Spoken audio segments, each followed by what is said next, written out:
அஷ்டாதசபுஜா சைஷா யதா பூஜ்யா நராதிபா தசானனா சாஷ்டபுஜா தக்ஷிணோத்தரயோஸ்ததா. போன ஸ்லோகத்தில் பார்த்தோம் நம்ம மத்திய பாகத்தில் 18 கையுள்ள மகாலட்சுமி, மகாலட்சுமியோட லெஃப்ட் சைடில் 10 முகமுள்ள மகாகாளி, அப்புறம் ரைட் சைடில் வந்து 8 கை உள்ள மகா சரஸ்வதியை வச்சு பூஜிக்கணும். ஸோ இதில் பிரதான தேவதை யார்? ஆதியிலேருந்து வந்து அந்த மகாலட்சுமி சொல்லி போன ஸ்லோகத்தில் பார்த்தோம். ஸோ இங்கே என்ன சொல்கிறா? அஷ்டாதசபுஜா சேஷா யதா பூஜா நராதிபா. நராதிபானா ஹே ராஜாவே. இந்த ரிஷி சொல்கிறா ராஜா கிட்டக்கு அஷ்டாதசபுஜா சேஷா. இப்போ வந்து அஷ்டாதசனா 18 கை உள்ளவள். ஸோ 18 கை உள்ள மகாலட்சுமியையும் தசானனா 10 முகமுள்ள மகாகாளியையும் அஷ்டபுஜா, அஷ்டபுஜானா 8 புஜங்கள் உள்ள மகா சரஸ்வதியும். ஓகே, 18 கையுள்ள மகாலட்சுமி, 10 முகமுள்ள மகாகாளி, 8 புஜங்கள் உள்ள மகா சரஸ்வதியை யதா பூஜ்யா எப்போதும் பூஜிக்கணும். ஸோ எப்போதும் பூஜிக்கிறோமோ அப்போ என்னாகும்? இந்த 3 தேவதைகளும் தட்சிண உத்தர பாகத்தில் சொல்லி சொல்றா. ஸோ தட்சிண பாகம்னா ரைட் சைடு, உத்தர பாகம்னா லெஃப்ட் சைடு வரும். ஸோ இந்த ரெண்டு சைடுலேயும் யார் இருக்கா சொல்லி அடுத்த ஸ்லோகத்தில் சொல்றான். கால மிருத்யூச்ச சம்பூஜ்யோ சர்வாரிஷ்ட பிரசாந்தயே யதா சாஷ்டபுஜா பூஜ்யா சும்பாசுர நிபர்ஹிணி. ஸோ யாராக்கும் இந்த தேவியோடு உத்தர தட்சிண பாகத்தில் இருக்கா சொல்லி இங்கே சொல்லறா. கால மிருத்யூச்ச சம்பூஜ்யோ சர்வாரிஷ்ட பிரசாந்தயே. காலனும் மிருத்யுவும் இருக்காளாம். ஸோ காலன்னா யாரு? யமதேவன். மிருத்யுச்சனா மரண தேவதை. ஓகே, ஸோ காலனோட சக்தி ரூபந்தான் மிருத்யு. காலன் வந்து மரணத்தை நிச்சயிக்கப்பட்டவன், அவன் தான் மரணம் எப்போ சொல்லி தீர்மானிக்கிறது. ஸோ மிருத்யு சொல்லப்பட்டது அந்த கிரியையை நடத்துறவன். ஓகே, மிருத்யு காலன் சொல்லியாச்சுன்னா மிருத்யு தேவதை வந்து அந்த பிராணனை எடுக்கப்பட்டவன், அதான் கிரியை பண்ணப்பட்டவன். ஸோ மிருத்யுங்கிறது கிரியை நடத்தப்பட்டவன், அதை நடத்திக்கிறவன். ஸோ இந்த காலனையும் மிருத்யுவையும் இந்த 3 தேவதைகளும் தட்சிண உத்தர திக்கில் வைக்கிறதுனால நம்மளுக்கு என்ன ஆயிடுறதாம்? சர்வாரிஷ்ட பிரசாந்தைய யதா சாஷ்டபுஜா பூஜ்யா. சும்பன் மாதிரி உள்ள அசுரனை நிபர்ஹணம் பண்ணா யாரெல்லாம் அவள் கொண்டு இருக்காளோ, இந்த தேவி வதம் பண்ணியிருக்காளோ, அந்த தேவி இந்த உத்தர தட்சிண திக்கில் இவாளை வச்சு பூஜிச்சா என்னதான்? எல்லா விதமான அரிஷ்டங்கள்னா என்னது? துக்கங்கள், பிரதிசந்தி சொல்கிறோம் இல்லையா மலையாளத்தில். நம்மளோட துரிதங்கள் மீன்ஸ் நம்மளோட கஷ்டங்கள், நம்மளுக்கு வந்து உடம்பு சரியில்லாத அந்த அசுகங்கள், ஓகே, இந்த மாதிரி ஒன்றும் இல்லாதக்கு ஆக்கோலாம் அவளை பூஜிச்சா, அப்படி வச்சு பூஜை பண்ணா. ஸோ எப்போ சும்பாசுனை நிகிரகிச்சு இந்த அஷ்டபுஜம்னா 8 புஜத்தோட கூடிய அந்த மகாலட்சுமி நம்ம பூஜிக்கிறோமோ அந்த சமயத்தில் தேவி வந்து நம்மளுக்கு எல்லா துக்கத்துலேருந்து நம்மளை வழியில் கொண்டு வந்துவிடலாம், நம்மளுக்கு ஆரோக்கியத்தை கொடுக்குறா, எந்த துரிதங்களும் வராதைக்கு நம்மளை காப்பாற்றுறா. ஸோ அந்த மாதிரி அடுத்தது சரஸ்வதி என்ன பண்ணுறா சொல்லி இந்த மகாலட்சுமியை பற்றி சொல்கிறா. அடுத்த சரஸ்வதி என்ன பண்றா சொல்லி அடுத்த ஸ்லோகத்துல சொல்றா. நவாஸ்யா சக்தயः பூஜ்யாः ததா ருத்ர விநாயகௌ நமோ தேவ்யா இதி ஸ்தோத்ரைः மகாலக்ஷ்மீம் சமர்ச்சயேத். நவாஸ்யாः சக்தயः பூஜ்யாः ததா ருத்ர விநாயகௌ. நவாஸ்யா சக்தயனா 9 சக்தி பேர் நம்ம படித்தோம். எங்க இந்த ஃபர்ஸ்ட் இதில் படிச்சிருக்கோம் கவச்சத்தில். ஓர்மை இருக்கா உங்களுக்கு? பிரதமம் சைலபுத்ரி ச, த்விதீயம் பிரம்மச்சாரிணி, திருத்தீயம் சந்திரகண்டேதி, கூஷ்மாண்டேதி சதுர்த்தகம். ஸோ இந்த மாதிரி 9 சக்தி தேவிகள். ஸோ இந்த 9 சக்தியோடு பேருள்ள இந்த கவச்சத்தில் பிரதமம் சைலபுத்ரி ச சொல்கிறோம் இல்லையா, அந்த 9 தேவிகளும் அதே போல் ருத்ரனும் விநாயகனும் பூஜிக்கப்படுறாங்க. இந்த 9 தேவியும் ருத்ரனும் விநாயகனும் பூஜிக்கிறானாம். இந்த மாதிரி இந்த சிஸ்டமேட்டிக்காக வைக்கிறோம் இல்லையா அதில். ஸோ இங்கே சரஸ்வதி பூஜிக்கிறது கூட சரஸ்வதியோட 9 ரூபத்தையும் கூட நம்ம ருத்ரனே விநாயகனே. ஏன்னா அடுத்து நம்ம சரஸ்வதியை பற்றி சொல்கிறோம் இல்லையா இந்த ஸ்லோகத்தில். மேலே நம்ம மகாலட்சுமியை பற்றி சொல்லியாச்சு, எப்படி காலனையும் மிருத்யு தேவதையும் பூஜிச்சா என்ன கிடைக்கும்னு சொல்லிட்டு. அது மாதிரி இங்கே சரஸ்வதியோட என்னது அந்த 9 சக்தி பேரில் உள்ள தேவியும் ருத்ரனையும் விநாயகனையும் வச்சு பூஜிக்கணும். ஸோ இனி மகாலட்சுமி அங்கே தேவி சூக்தத்தில் இருக்கப்பட்ட நமோ தேவியே மகாதேவியே சொல்லி தேவி சூக்தம் படித்தோம் இல்லையா நம்ம. ஸோ அந்த இதை சொல்லி தேவியை அர்ச்சனை பண்ணணும்னு சொல்லி சொல்கிறாங்க. என்னது? நமோ தேவியே இதி ஸ்தோத்ரைஹி மகாலட்சுமியும் சமர்ச்சயேத்து. ஸோ 9 சக்தி ரூபத்தில் உள்ள மகா சரஸ்வதியையும் விநாயகனையும் ருத்ரனையும் வச்சு பூஜிக்கணும்.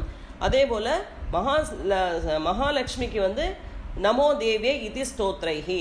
அந்த நமோ தேவே மகாதேவே சிவாயே சததம் நமஹா அது படித்தோமே. ஸோ அந்த மாதிரி தேவிக்கு சொல்லி அதை பூஜை பண்ணி அர்ச்சனை பண்ணணும்னு சொல்லி சொல்லறான். அவதாரத்ரயார்ச்சாயாம் ஸ்தோத்ர மந்த்ராஸ்ததாஸ்ரயாஹ அஷ்டாதசபுஜா சைஷா பூஜ்யா மகிஷமர்தினி. அவதாரத்ரயார்ச்சாயாம், அவதாரம்னா 3 அவதாரம், மகாகாளி அவதாரம், மகா சரஸ்வதி அவதாரம், மகாலட்சுமி இல்லையா? இந்த 3 அவதாரங்களை பூஜிக்கிறத, இந்த 3 சரித்திரத்தில் இருக்கிற ஸ்தோத்திரங்கள். ஏது 3 சரித்திரம்? பிரதம சரித்திரம், மத்தியம சரித்திரம், உத்தம சரித்திரம். இந்த 3 தேவியை தானே ரெப்ரசென்ட் பண்ணுறது. ஸோ இந்த 3 சரித்திரத்தில் இருக்கிற ஸ்தோத்திரங்கள் எல்லாம் இந்த தேவியை தான் ஆசிரியிக்கிறதா, இந்த தேவியை பற்றி தான் சொல்லியிருக்கு சொல்லி சொல்கிறான். ஸோ அப்போது இப்போ என்னது, ஒரு தேவியை ஸ்துதிக்கிறத, இப்போ எக்ஸாம்பிள் வந்து மகாகாளியை நம்ம ஸ்துதிக்கிறத என்ன பண்ணுறோம்? துவம் ஸ்வாஹா துவம் ஸ்வதா துவம் ஹி வஷட்கார ஸ்வராத்மிகா அப்படி சொல்லி மகாகாளிக்கு இந்த ராத்திரி சூக்தத்தில் சொல்கிறோமே அந்த ஸ்லோகத்தை சொல்லி பூஜிக்கிறது ரொம்ப விசேஷம். இனி மகாலட்சுமியை பூஜிக்கிறத இந்த இது சொல்கிறோமே 4th சாப்டரில் இந்திராதிகள் பூஜை பண்ணுறா பாருங்க தேவி. ஆமாம், தேவியை ஸ்துதிக்கிறாளே அந்த இதை சொல்லி பூஜிச்சா அது ரொம்ப பலனை கொடுக்கறது 4th சாப்டரோடு. அதே மாதிரி மகா சரஸ்வதி பூஜிக்கிறத நாராயணி ஸ்துதி இருக்கு இல்லையா? நாராயணி இந்த 11th சாப்டரில் இருக்குது. தேவி பிரபன்னார்த்தி ஹரே பிரசீத சொல்லிலாம் நம்ம 11th சாப்டரில் படித்தோம். ஸோ அந்த மாதிரி ஸ்லோகத்தை சொல்லி இந்த நாராயணி ஸ்துதியை சொல்லிட்டு மகா சரஸ்வதியை பூஜிக்கிறது ரொம்ப விசேஷம். ஸோ யாராக்கு இவாலாம் மகிஷமர்தினியான அந்த தேவி, அவள் எப்படி இருக்கா? 18 புஜங்கள் உள்ள மகாலட்சுமியா ரொம்ப விசேஷமாக இருக்கா. அந்த தேவியை பூஜிக்கிறது அஷ்டாதசபுஜா சேஷா பூஜ்யா மகிஷமர்தினி. அஷ்டாதசனா 18 புஜான புஜங்கள் உள்ள தேவியை பூஜிச்சால் அவள் யாராக்கும் மகிஷமர்தினி, மகிஷனே மர்திச்ச தேவி. அந்த பூஜை வந்து ரொம்ப விசேஷமான பூஜை. ஸோ தேவி எல்லா வரத்தையும் நம்மளுக்கு கொடுக்கப்பட்ட தேவியா இருக்கா அவள் சொல்லி சொல்றா. இதுல மகாலட்சுமீர் மகாகாளி சைவ புரோக்தா சரஸ்வதி ஈஸ்வரி புண்ணிய பாபானாம் சர்வலோக மகேஸ்வரி. மகாலட்சுமீர் மகாகாளி சைவ புரோக்தா சரஸ்வதி. இந்த மகாலட்சுமியே தான் மகாகாளியாகவும் இருக்கா, அவளே தான் மகா சரஸ்வதியாகவும் இருக்கா. அவள் ஒருத்தி தான் பல விதமான ரூபத்தை எடுத்துட்டு இருக்கா. அப்படி ஆவிர்வவிச்சிருக்கா தேவி. என்ன, ஒரு அசுரனை கொல்லறதுக்கு ஒரு குணத்தை எடுத்துட்டு அவள் வந்து ஜனிக்கிறா. ஸோ அவள் யாராக்கும் ஈஸ்வரி, அவள் எல்லாருக்கும் ஈஸ்வரியா இருக்கா. புண்ணிய பாப்பானா, புண்ணியத்துக்கும் பாப்பத்துக்கும் எல்லாத்துக்குமே அவள் தான் ஈஸ்வரி. இந்த லோகம் எல்லாம் எப்படி இருக்கு, எல்லாம் அவகிட்ட அடங்கியிருக்கு. அதனால லோகத்துக்கெல்லாம் மகேஸ்வரியா இருக்கப்பட்ட அந்த மகாலட்சுமி தேவி தான் எல்லாமாவே இருக்கா. காளியாகவும் இருக்கா, சரஸ்வதியாகவும் இருக்கா, லக்ஷ்மியாகவும் இருக்கா. எல்லாமே அந்த மகாலட்சுமி தான் அப்படி சொல்லி ரிஷி சொல்றாங்க. மகிஷாந்தகரியேன பூஜிதா ச ஜகத் பிரபு பூஜயே ஜகதாம் தாத்ரீம் சண்டிகாம் பக்தவத்சலாம். மகிஷாந்தகரியேன பூஜிதாச ஜகத் பிரபு. இந்த மகாலட்சுமி தான் ஜெகத்தாத்ரியா இருக்கப்பட்டவள். அவள் லோகத்தையெல்லாம் என்ன பண்றா? சம்ரட்சிக்கிறா. சம்ரட்சிக்கனா காப்பாத்துறா. லோகத்துல இருக்கிற எல்லா ஜீவ ஜந்துவே அவள் காப்பாத்திட்டு வரா. அவள் தான் சண்டிகா தேவியாம் இருக்கப்பட்டவள். அவள் வேற யாருக்கும் பக்த வத்சலாம், எல்லா பக்தருக்கெல்லாம் வத்சலையா இருக்கப்பட்டவள்னா அம்மா. எந்த குழந்தை அம்மான்னு கூப்பிட்டாலும் உடனே ஓடி வரப்பட்ட தேவி. அந்த மாதிரி அந்த தேவியை பூஜிக்கணும் சொல்லி சொல்றான். மகிஷாந்தகரியேன பூஜிதாசா ஜெகத் பிரபு பூஜையே ஜெகதாம் தாத்ரீம் சண்டிகாம் பக்தவத்சலாம். அவள் பக்தவத்சலையாவும் இருக்கா, மகாலட்சுமியாவும் இருக்கா, லோகத்தை சம்ரட்சிக்கப்பட்ட தேவியா இருக்கா. அவள் யாராக்கும் ஜெகத்தாத்ரி, ஜெகத்தே தன்கிட்ட தரிச்சுன்னு இருக்கா. ஜெகத்தே அவள் தான். அந்த மாதிரி உள்ள தேவி அவள் சொல்லி சொல்றான். அர்க்யாதிபிரலங்காரைஹி கந்த புஷ்பைஸ்ததாக்ஷதைஹி தூபைர்தீபைश्च நைவேத்யைஹி நானா பக்ஷ்ய சமன்விதைஹி. अर्घ्यादिभिरलङ्कारैहि गन्धपुष्पैस्तथा अक्षतैः धूपैः दीपैः नैवेद्यं नाना भक्ष्य समन्वितैः. ஸோ பூஜைக்கு எடுக்கப்பட்ட ஜலம் அதான் அர்க்யம். அர்க்யம் விடுறது சொன்னோம் இல்லையா? அர்க்யாதிபிரலங்காரைஹி அலங்காரம். ஸோ பூக்களால் அலங்காரம் பண்ணுறோம். அம்பாளுக்கு கோல்டில் ஆபரணங்கள்லாம் போட்டு அலங்காரம் பண்ணுறோம். எப்படி நம்மளுக்கு சௌகரியமோ அந்த மாதிரி அலங்காரம் பண்ணுறது. கந்தம்னா சந்தனம் வைக்கிறது, சந்தன திரி காட்டுறது. ஓகே, இதெல்லாம். அப்புறம் புஷ்பம், சுவாமிக்கு புஷ்பத்தை போடுறது, மாலையாக போடுறது, இல்லை உதிரி பூவாக போட்டு பண்ணுறது, அக்ஷதை எடுத்து போடுறது, தூபம், தீபம், நைவேத்தியம், பலவிதமான நைவேத்தியங்கள். அது வெல்லம் போட்ட நைவேத்தியம் பண்ணலாம், உப்பு போட்ட நைவேத்தியம், இந்த மாதிரி பலவிதமான நைவேத்தியங்கள் வச்சு பூஜிக்கணும் அம்பாளுக்கு. ஸோ அப்படி எப்படி பூஜிக்கணும்? அது சும்மா ஏதோ நம்ம பண்ணக்கூடாது, பக்தியோடு பூஜிக்கணுமா. ஏன்னா பக்தியோடு தான் பூஜிக்கணும்னா பகவத்கீதாவில் கிருஷ்ணன் சொல்லிக்கா, பத்திரம் புஷ்பம் பலம் தோயம். நீ ஒரு பத்திரத்தை வச்சாலும் போகிறோம், ஒரு இலை வச்சாலும் நான் எடுத்துப்பேன். எப்படி? பக்தியோடு வைக்கணும். ஸோ இங்கே அம்பாளுக்கு அப்படியே சொல்கிறான், பக்தியோடு பூஜிச்சால் அவன் எப்படி இருப்பானா, இந்த லோகத்துக்கே ராஜா ஆயிடுவன். அந்த மாதிரி அனுகிரகம் அம்பாள் அவனுக்கு கொடுக்கலாம். ஸோ அந்த மாதிரி பக்தியோடு தான், எல்லாமே பக்தியோடு தான் நீங்கள் எதிர்பார்க்குறா. அகங்காரத்தோடு ஒன்றுமே பண்ணக்கூடாது. பக்தியோடு நீங்கள் என்ன பண்ணினாலும் அந்த பகவான் ஏற்றெடுத்துக்கிற அந்த பூஜையை நம்ம என்ன நைவேத்தியம் பண்ணுறோமோ, அது கண்ணீரானாலும் சரி, பக்தியோடு ஒரு சொட்டு கண்ணீர் வந்தால் கூடி கண்ணுலேருந்து எனக்கு என்னால் இதுதான் முடியும் பகவானேன்னு சொல்லி கொடுத்தா கூடி ஏற்றெடுத்துப்பாளாம். ஸோ அந்த மாதிரி பக்தியோட பூஜை பண்ணினா அந்த பக்தனை தேவி ராஜாவா ஆக்கிவிடுவன்னு சொல்லி சொல்கிறாங்க. ருதிராக்தேன பலினா மாம்சேன சுரயான்ருப பிரணாமாச்சமனீயேன சந்தனேன சுகந்தினா. ருதிராக்தேன பலினா மாம்சேன சுரயா நிருப பிரணாமாச்சமனீயேன சந்தனேன சுகந்தினா. ஸோ இங்கே மாம்சம், அப்புறம் மத்தியம்னா என்ன சொல்லுவோம், அதுக்கு ட்ரிங்க்ஸு.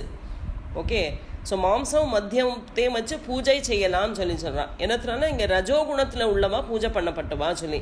ஸோ யாருக்கெல்லாம் சொல்கிறான்னா, இங்கே ராஜா க்ஷத்ரியனுக்கு பண்ணலாம் இந்த பூஜை, வைஷ்யனுக்கு பண்ணலாம், பிராமணா பண்ண மாட்டா.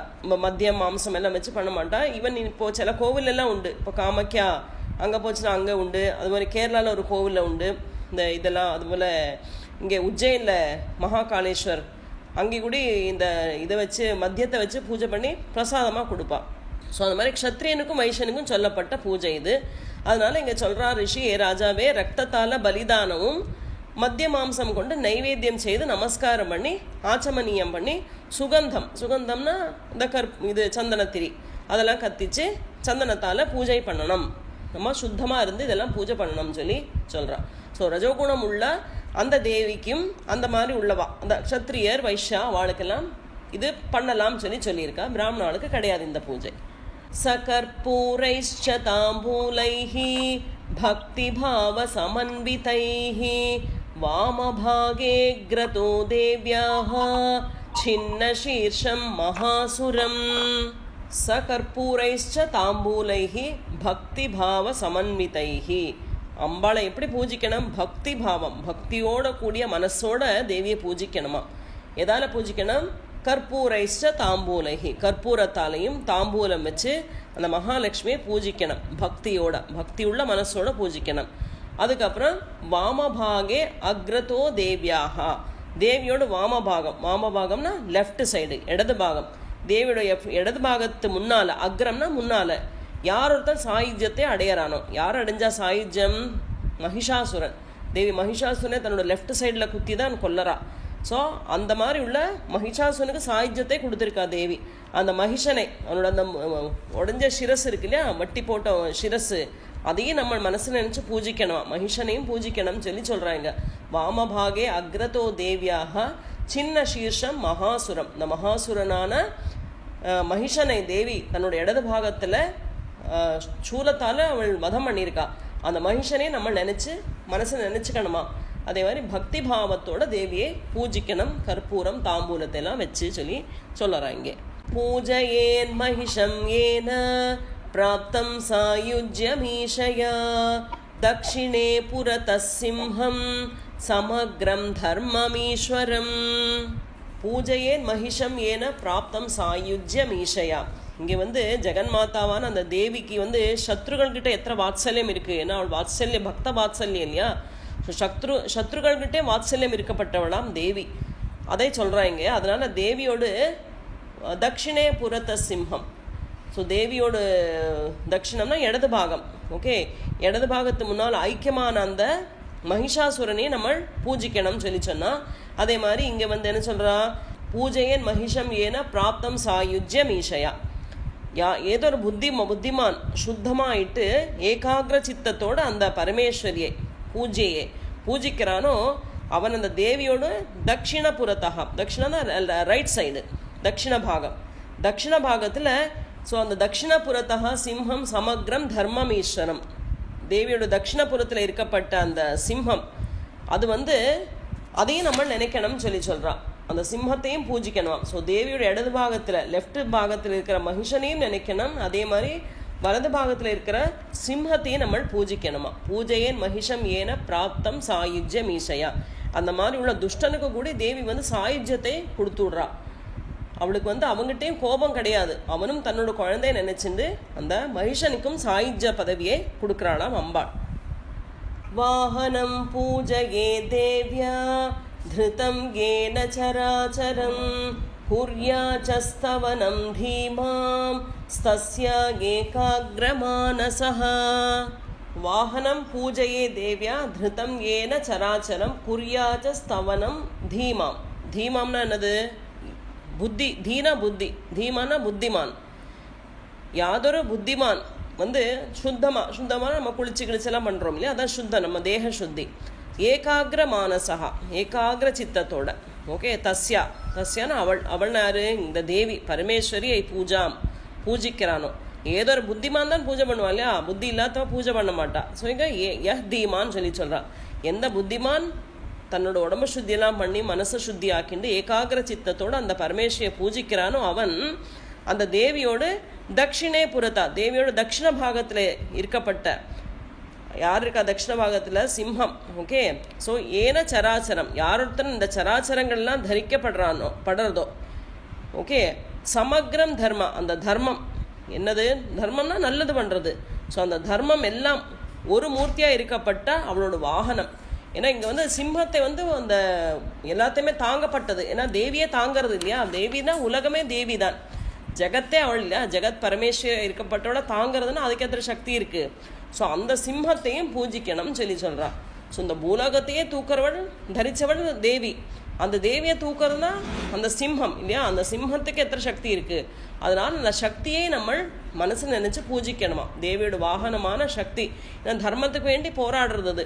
அசுரனை அதுவும் அதனால் எத்தனை முடியாதோ அத்தனை வதம் பண்ணுறது இல்லையா. நிறைய அசுரனை அது தன்னோட நகத்தால் மாந்துறது, பல்லால் கடிக்கிறது, தன்னோட அந்த கேசரத்தால் இடிக்கிறது, எல்லாரையும் அடிக்கிறது தன்னோட கையால். இந்த மாதிரி நிறைய பார்த்தோமே ஒரு வதத்துலேயும் ஒரு அசுரனை வதம் பண்ணுறத. ஸோ தர்மத்துக்கு வேண்டி அதுவும் போராடின்னு இருக்கு தேவி கூட. தேவி சொன்னாலே ஜெகத் ஜனனி, அவள் ஜெகத்தெல்லாம் தரிச்சவள்னால அவளுக்கு ஜெகத் ஜனனி பேர். அந்த ஜெகத் ஜனனியே தன்னோட தோளில் தூக்கிறது அது முதுகில். அந்த சிம்மத்தையே நம்ம நினைக்கணுமா. அது மாதிரி மகிஷனே நினைக்கணும், இங்கே சிம்மத்தையே நினைக்கணும்னு சொல்கிறான். ஸோ தேவியோட இடது பாகத்தில் இருக்கப்பட்ட அந்த மகிஷனே நம்ம மனசு நினச்சிக்கணும். அதே மாதிரி தேவியோட ரைட் சைடில் இருக்கப்பட்ட சிம்மத்தையும் பூஜிக்கணும்னு சொல்லுறாங்க. தத கிருதாஞ்சலிர் பூத்வா ஸ்துவீத சரிதைரிமைஹி ஏகேன வா மத்யமேன நைகேனேதரயோரிஹ. ஸோ தத கிருதாஞ்சலிர் பூத்வா ஸ்துவீத சரிதைரிமைஹி ஏகேன வா மத்யமேன ந ஏகேன தரோஹி ரஹா. இங்கே என்ன சொல்கிறா, நம்ம இந்த சரித்திரம் படிக்கிறோம்ல, இத்தனையெல்லாம் பூஜைகள்லாம் செய்த பின்ன, ஓகே, இதை நம்ம ஒரு குரு மூலமாக தான் வாங்கிக்கலாம். தேவி மகாத்மியெல்லாம் நம்மளாயிட்ட படிக்கக்கூடாது, ஒரு குரு சொல்லிக் கொடுக்கணுமா. ஸோ இங்கே சுமேதஸ் குரு சுரதனுக்கும் சமாதிக்கும் சொல்லி கொடுக்குறா. அதனால அவள் 2 பேருக்குமே அது எப்படி படிக்கணும் அதெல்லாம் நன்னாவா தெரிஞ்சுண்டாச்சு. அந்த பாராயண விதமெல்லாம் அவர் சொல்லி கொடுக்குறா. அதனால இவா 2 பேருக்கும் எல்லாம் நன்னா தெரிஞ்சு விடுறது. ஸோ அவன் பக்தியோட என்ன பண்ணாமா, இந்த படித்தவா தேவியை பக்தியோட கை கூப்பணும், தலை மேலே கையை வச்சுன்னு கூப்பிக்கணும். ஓகே, கூப்பினா கை தொழறது. ஸோ நம்ம படித்த இந்த 3 சரித்திரங்களும், பிரதம சரித்திரம், மத்தியம சரித்திரம், உத்தம சரித்திரம், இதை 3 சேர்த்து படிக்கிறதுனா. அப்படி இல்லாட்டா ஒரே ஒரு சரித்திரத்தை படிக்கிறதாக்குன்னா நீங்கள் வரும் மத்தியம சரித்திரத்தை மாத்திரம் படிக்கலாம்னு சொல்கிறான். வரும் பிரதம சரித்திரம், உத்தம சரித்திரம் மாத்திரம் படிக்கிறேன்னு அதை படிக்கக்கூடாது. ஸோ அதனால் இந்த ஒரு சரித்திரமாக நீங்கள் படிக்கிறேன்னா ஒன்றி மத்தியமா சரித்திரத்தை படிக்கணும், இல்லாட்டா 3 சரித்திரத்தையும் சேர்த்து படிக்கலாம். இதில் ஏதாவது ஒரு சரித்திரத்தை படித்து அப்படி இந்த பிரதம சரித்திரமோ உத்தம சரித்திரத்தை ஏதாவது படிச்சுட்டு விடுறேன்னு சொல்லி அப்படி விடக்கூடாதுன்னு சொல்கிறேன். இங்கே ஏகேனவா மத்தியமேனா நைகேனேதர யோரிஹா. அந்த ஒரு சாப்டர் ஐதர் உத்தம சரித்திரமோ பிரதம சரித்திரத்தை மாத்திரம் படிக்கிறேன்னு சொல்லி அப்படி படிக்கக்கூடாது. ஒரே ஒரு சாப்டர் தான் நீங்கள் படிக்கிறேன்னா வரும் மத்தியம சரித்திரத்தை படிக்கலாம்னு சொல்லி அந்த படிக்கிற விதத்தை சொல்கிறாங்க அவர். சரிதார்த்தம் து ந ஜபேத் ஜபம் சித்ரமமாப்னுயாத் பிரதக்ஷிணா நமஸ்காரான் கிருத்வா மூர்த்னி கிருதாஞ்சலிஹி. சரிதா அர்த்தம் து ந ஜபே ஜபே ஜபம் சித்ரமவாப்னுயாத் அப்படின்னா என்ன சொல்கிறா, இதுபோல் இந்த சரித்திரத்தை பாதி படித்து நிறுத்தப்படாதுன்னு சொல்லி சொல்கிறாங்க. சித்ரம் அது என்ன ஆயிடுது, அப்படி நிறுத்தினா அந்த ஜபம் வந்து சித்ரம்னா முறிஞ்சு போகிற மாதிரி இன்கம்ப்ளீட்டாமது. அதனால அந்த சரித்திரத்தை திரும்பவும் வாசிக்கணும் அப்படி சொல்லி சொல்கிறான். ஸோ எந்த இதுவும் நீங்கள் வந்து பாதியாக நிறுத்தக்கூடாது, இந்த கம்ப்ளீட் பண்ணணுமா. சப்போஸ் பாதியாக நிறுத்திவிட்டு நீங்கள் சாயங்காலம் படிக்கிறேன்னா திருப்பி அதை ஸ்டார்டிங்லேருந்து படித்து முடிக்கணும். ஸோ இங்கே படிக்கிற விதம் வந்து எப்படி, கவச்சம் படிக்கணும், அர்கலம், கீலகம், ராத்திரி சூக்தம், நவாக்ஷரி, அப்புறம் 3 சரித்திரங்கள், பின்ன எண்டிங்கில் வந்து திருப்பி நவாக்ஷரி, தேவி சூக்தம், தேவி சூக்தம்னா ராத்திரி சூக்தம், ரகசியத்ரயம், ரகசியத்ரயம்னா இந்த 3 ரகசியங்கள், ரகசியத்ரயம் இதெல்லாம் படிக்கணும். ஸோ பூஜை பாராயணம் ஆன பின்ன என்ன பண்ணணும், பிரதக்ஷிணம், பிரதக்ஷிண நமஸ்காரான், பிரதட்சிணம் பண்ணணும், நமஸ்காரம் பண்ணணும். ஸோ எப்படி பண்ணால் மூர்த்னி கிருத்வாஞ்சலி, மூர்த்தினா தலை மேலே கையை அப்படி கூப்பிண்டு கோவிந்தா கோவிந்தா சொல்லி பண்ணுறோம் இல்லையா, அந்த மாதிரி நேர கையை தூக்கிண்டு அம்பாளை பிரதட்சிணம் வச்சு நமஸ்காரத்தை பண்ணணும் சொல்லி சொல்கிறான். க்ஷமாபயே ஜெகத்தாத்ரி முஹுர் முஹுரதந்திரிதஹ பிரதிஷ்லோகம் ச ஜுஹுயாத் பாயசம் திலசர்பிஷா. க்ஷமாபயே ஜெகத்தாத்ரி முஹுர் முஹுரதந்திரிதஹ.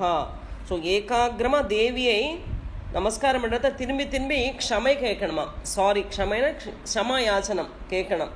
எதனால கேட்கறதுக்கு சொல்கிறா, நம்ம பாராயணம் பண்ணுறத மிஸ்டேக்ஸ் நிறைய வரும் இல்லையா, ஒன்று அதனால. சில பாராயணம் பண்ணுறத ஸ்ரத்தையே இருக்காது, மைண்ட் எங்கேயோ ஓடின்னு இருக்கும் நம்மளோடு, அப்போது நம்ம மிஸ்டேக் பண்ணுவோம். சில பார்த்துனே இருப்போம், அக்ஷரம் வந்து தெத்தி போயிடுறது, நம்ம பார்க்குறோம் ஒரு அக்ஷரம் மனசில் வந்து வேறையாக தெரியறது, இப்போ தப்பாக படிக்கிறோம்.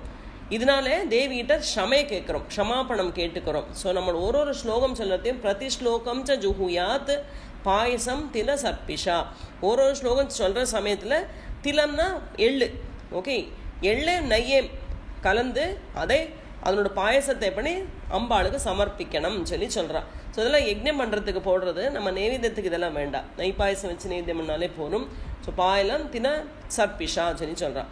ஸோ இந்த யாகம் பண்ணுறத தேவி சண்டிகா ஹோமத்தில் இதெல்லாம் போடுவாள். ஸோ அப்படி தேவிகிட்ட ஒருக்காவும் நம்ம மந்திரம் சொல்லத்தை தப்பில்லாக்கி சொல்லணுமே சொல்லி தேவிகிட்ட வந்து க்ஷமை கேட்கணுமா, மந்திரம் சொன்ன பின்னையும் சொல்லறதுக்கு மேலும் தப்பில்லாதக்கு நான் சொல்லணுமேனு வேண்டிக்கணும். சொல்லி முடித்த பின்னையும் தேவிக்கு வந்து நம்ம சமர்ப்பணம் பண்ணணும், நான் ஏதாவது மிஸ்டேக் பண்ணிதான் என்னை மன்னிச்சு விடுத்தாயே சொல்லி தேவிகிட்ட வேண்டிக்கணும். ஜுஹூயா ஸ்தோத்ர மந்த்ரைர்வா சண்டிகாயை சுபம் ஹவிஹி பூயோ நாம பதைர்தேவி பூஜயேத் சுசமாஹிதஹ. ஜுஹூயாத் ஸ்தோத்ர மந்த்ரைர்வா சண்டிகாயை சுபம் ஹவிஹி பூயோ நாம பதைர்தேவி பூஜயேத் சுசமாஹிதஹ. ஸோ ஜுஹூயா ஸ்தோத்ர மந்த்ரைர்வா, நல்ல சுத்தனாயிட்டு தேவியை நம்ம தொழறோம், கை கூப்பி தொழறோம், பக்தியோட தேவியை மனசில் நினைக்கணும். அப்போ நினைக்கிறத நம்மளுக்கு அகங்காரம் இருக்கப்படாது, இது நான் படிக்கிறேன் அந்த மாதிரி இருக்கப்படாது, இல்லை இதை பற்றி நான் கேட்டுன்னு இருக்கேன்னு, இதெல்லாம் அம்பாள் அனுகிரகம் இருந்தவாளுக்கு மாத்திரம்தான் கிடைக்கும். அந்த நினைப்பு நம்ம மனசில் எப்போதும் இருக்கணுமா. என்னன்னா அவளோட அனுகிரகம் இல்லாட்டா இதெல்லாம் படிக்கவே முடியாது, நம்மளுக்கு என்ன லாங்குவேஜ் தெரிஞ்சாலும் படிக்க முடியாது. அதுக்குள்ள இதெல்லாம் அவள் தான் கொடுக்குறா நம்மளுக்கு, அந்த சௌகரியமெல்லாம் தேவி தான் பண்ணி கொடுக்குறா சொல்லி அது நம்மளுக்கு மனசில் வேணுமா, அந்த வினயம் வேணும்னு சொல்லி சொல்கிறா. ஸோ இந்த வினயம் எப்போது நம்ம மனசில் உண்டாகணும்னு சொல்லி சொல்கிறா இங்கே ரிஷி. ஸோ அந்த சண்டிகா தேவியை நமஸ்காரம் பண்ணி தேவியை நம்ம மனசில் பாவிச்சுக்கணுமா, எப்போதும் அவளை பாவிக்கிறதா அவளோட சொரூபம் மனசில் நம்மளுக்கு எப்போதும் இருக்கணும். ஸோ அப்படி பூஜை பண்ணினால் நம்மளை வந்து நமக்குள்ளே தேவியை நம்ம பார்த்துக்கலாம், நம்மளே தேவியாக நம்ம பாவிக்கலாமா. ஸோ அந்த மாதிரி தேவி நம்மளுக்கு அனுகிரகத்தை கொடுக்குறா. பூஜையே சுசமாஹிதஹா, அவளுக்கு சமமாக நம்மளே நினைக்கலாம். அப்போது தேவியை ஏன்னா ஒரு இதை நினச்சிட்டு இருந்தா நம்மளுக்கு அந்த மாதிரி நம்ம ஆக தோணும் இல்லையா. ஸோ அந்த மாதிரி தேவியை எப்போதும் மனசில் நம்ம அந்த இது ரூபத்தை நினச்சிட்டே இருந்து நம்ம தேவியை நினச்சி பூஜையெல்லாம் பண்ணினோம் வச்சுங்கோ, நம்மளே தேவியாக மாறி விடலாம்னு சொல்லி சொல்லறா. பிரயத பிராஞ்சலி பிரஹ்வஹ பிரணம்யாரோப்ய சாத்மனி சுச்சிரம் பாவயேதீஷாம் சண்டிகாம் தன்மயோ பவேத். 35 என்னது? ஜுஹுயா ஸ்தோத்திர மந்திரைர்வா சண்டிகாயே சுபம் ஹவிஹி பூயோ நாம பதைர் தேவி பூஜையே சுசமாஹிதா. இங்கே இந்த பாயசம் போல நைவேத்தியம் பண்ண முடியாட்டா, அதுக்கு என்ன சொல்றா? இந்த ஸ்தோத்திர மந்திரத்தால தேவிக்கு ஹவிஸ் பண்ணி சமர்ப்பிக்கலாம் சொல்லி சொல்றா. எல்லாருக்கும் எல்லா சௌகரியம் இருக்காது. சொன்னேன், பத்திரம் புஷ்பம் பலம் தோயம் சொல்ற மாதிரி ஹவிஸை கொடுத்து தேவிக்கு நமஸ்காரத்தை சமர்ப்பிச்சு நமஸ்காரத்தை பண்ணலாம். ஸோ ஏகாகிர மனசோடு செய்யணும். என்ன பண்ணினாலும் அந்த தேவியை நம்ம மனசில் நினச்சி தேவிக்கு நல்லபடியாக பூஜையை பண்ணலாம். அதாக்கும் அதில் சொல்கிறான். ஸோ இங்கே பிரயத பிராஞ்சலி பிரபா பிரணம்யா ரோப்பிய சாத்மனி சுச்சிரம் பாவையே தீஷாம் சண்டிகா தன்மயோ பவேத். ஸோ சுத்தனாயிட்டு தேவியை தொழுது கையை கூப்பி தொழறது, பக்தியோட தேவியை மனசில் நினச்சிண்டு சொன்னேன், இது நான் படிக்கிறேன்னோ எனக்கு தெரியும் இதெல்லாம் சொல்லி அந்த மாதிரி இல்லாதக்கு இதெல்லாம் தேவியோட அனுகிரகத்தால் தான் நான் பண்ணுறேன்னு சொல்லி அந்த வினயமாக நினைக்கணுமா. அந்த மனசு எல்லாருக்கும் உண்டாகணும். ஸோ அந்த மாதிரி இருக்கிறத சண்டிகா தேவியை நமஸ்காரம் பண்ணி தேவியை நம்ம மனசில் பாவிச்சு பூஜை பண்ணினா என்னாகும்? நமக்குள்ளே நம்ம தேவியை நினச்சி பாவிக்கலாம், நமக்குள்ளே நம்மளே தேவியாக பாவிச்சுக்கலாம் சொல்லி சொல்கிறா. சுச்சிரம் பாவையே தீஷாம் சண்டிகாம் தன்மயோ பவேத். நம்மளே தேவியாக பாவிக்கலாம் சொல்லி சொல்கிறாங்க. ஏவம் யஃப் பூஜயேத் பக்த்யா பிரத்யஹம் பரமேஸ்வரி புக்த்வா காமான் யதா காமம் தேவி சாயுஜ்யமாப்னுயாத். ஏவம் எ பூஜையேத் பக்தியா பிரத்யஹம் பரமேஸ்வரி. யார் ஒருத்தன் இங்கே சொன்னா போல தேவியை பூஜிக்கிறானோ, தேவியை பாராயணம் பண்ணுறானோ, பிரதட்சிண நமஸ்காரங்களை பண்ணுறானோ, எப்போ எல்லா நாளும், ஒரு நாள் மாத்திரம் பண்ணக்கூடாது, எல்லா நாளும் டெய்லி பண்ணணும் அதை. ஸோ அந்த தேவியை பூஜிக்கிறானோ அவன் என்ன நினைக்கிறானோ அந்த காரியமெல்லாம் சாதிக்குமா. அதான் சொல்கிறான், புக்த்வா காமான் யதா காமம். காமம்னா நம்மளோட இஷ்டங்கள் எல்லாம், எல்லா இஷ்டங்களையும் தேவி நிறைவேற்றி கொடுப்பலாம். அதுக்கப்புறம் என்ன கொடுக்குறா? தேவி சாயுஜ்யம் ஆப்னியா. சாயுஜ்யனா மோட்சத்தை. அதுக்கப்புறம் அவனுக்கு எல்லாம் போரும் ஆயிடும் இல்லையா லைஃப்பில். அப்போ தேவி அவனுக்கு அந்த சமயத்தை பார்த்து மோட்சத்தையும் கொடுத்து விடலாம். ஸோ பக்தியோட யாரெல்லாம் மேலே சொன்ன மாதிரி தேவியை பூஜிக்கிறாளோ அவளோட இஷ்டத்தை எல்லாம் தேவி நிறைவேற்றி கடைசியில் அவனுக்கு மோட்சம் சொல்லப்பட்ட பெரிய சாயுஜ்ய பதவியே கொடுக்குறாளா சொல்லி சொல்கிறா. யோ ந பூஜயதே நித்யம் சண்டிகாம் பக்தவத்சலாம் பஸ்மீகிருத்யாஸ்ய புண்ணியானி நிர்தஹேத் பரமேஸ்வரி. யோ ந பூஜயதே நித்யம் சண்டிகாம் பக்தவத்சலாம். யார் ஒருத்தர் நித்தியம் பக்தவத்சலையான அந்த சண்டிகாவை பூஜிக்கிறதில்லையோ, ந பூஜையேத், யார் ஒருத்தன் பூஜை பண்ணுறதில்லையோ, பூஜைனா நமஸ்காரமே பண்ணாதவன் நிறைய பேர் இருக்கா. அந்த மாதிரி உள்ளவனுக்கு அவனுக்கு இந்த தேவி என்ன பண்ணுறாளாம், அவனோட புண்ணிய பலங்கள் எல்லாம் குறைச்சி விடுவாள், தயிப்பிச்சு விடுவாள். பஸ்மின்னா அதெல்லாம் தயிப்பிச்சு விடுவாள்னு சொல்லி சொல்கிறான். தட் மீன்ஸ் அவனுக்கு புண்ணியமே கிடைக்காதுன்னு சொல்லி சொல்கிறான்.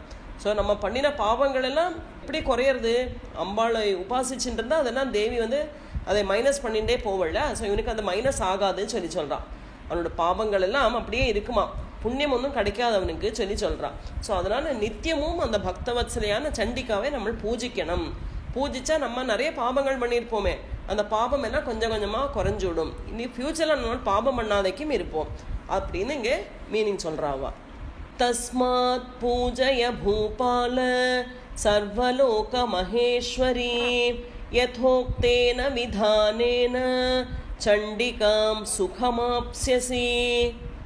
தஸ்மாத் பூஜய பூபாலா. பூபாலனா ராஜா. ஹே ராஜாவே, யாரொருத்தன் இந்த சகல லோகத்துக்கும் ஈஸ்வரியான சர்வலோக மகேஸ்வரி, எல்லா லோகத்துக்கும் ஈஸ்வரியா இருக்கப்பட்ட இந்த தேவியை, இந்த சண்டிகா தேவியை யதோக்தேன விதானேனா, நான் உனக்கு சொல்லி கொடுத்தா போல எந்த விதி பிரகாரம் இல்லை எப்படியெல்லாம் தேவியை ஆராதிக்கணும் நான் சொல்லி கொடுத்தேனே, அந்த மாதிரி நீ பூஜை பண்ணினா எப்படி நித்தியம் பண்ணணும். ஒரு நாளைக்கு பண்ணினா போறாது, நித்தியம் பண்ணினா உனக்கு என்ன கொடுக்கணும் தேவி? சண்டிகாம் சுகமாப்ஸ்யசி. அவள் நித்திய சுகத்தை நம்மளுக்கும் கொடுப்பலாம். நீங்கள் நித்தியம் பகவான் தேவியை நினைச்சதுன்னா அவளும் நித்தியமாக நம்மளுக்கு சுகத்தை கொடுப்பள். அதில் எந்த சம்சயம் இல்லையே சொல்லி சொல்கிறாங்க இந்த ரிஷி.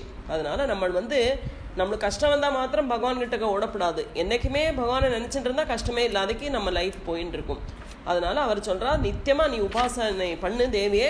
ஸோ நித்திய சுகத்தை உனக்கு அவள் அள்ளி கொடுப்பள் அப்படி சொல்லி இந்த ரகசியத்தை, ரெண்டாம் ரகசியமான வைக்கிருத்திக ரகசியத்தை முடிக்கிறான் இங்கே. இது வைக்கிருத்திக ரகசியம் சம்பூர்ணம். ஓம் ஸ்ரீ ஜெகதம்பார்ப்பணமஸ்து.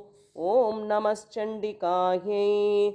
ஹரிஹி ஓம். ஸ்ரீ குருப்யோ நமஹ. ஹரிஹி ஓம்.